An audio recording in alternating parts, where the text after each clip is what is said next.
ทุกคนหน่อไม้นะมีแต่หน่อใหญ่ๆอ่อนๆ1 หน่อเบิ่งว่าเราได้จักหน่อ2 หน่อ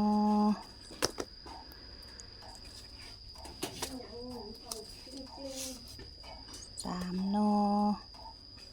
อบักใหญ่ทุกคน4 หน่อ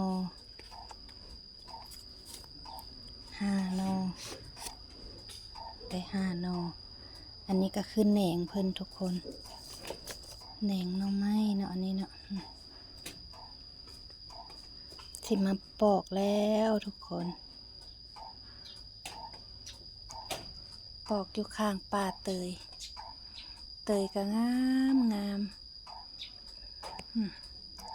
ต้นมะม่วงก็มากบักใหญ่มะม่วงเห็ดต้นเอ็นเต้นอยู่ทุกคนนั่นก็ต้นผักคะเนาะสิแกงใส่ผักคะทุกคนบ๊ายบาย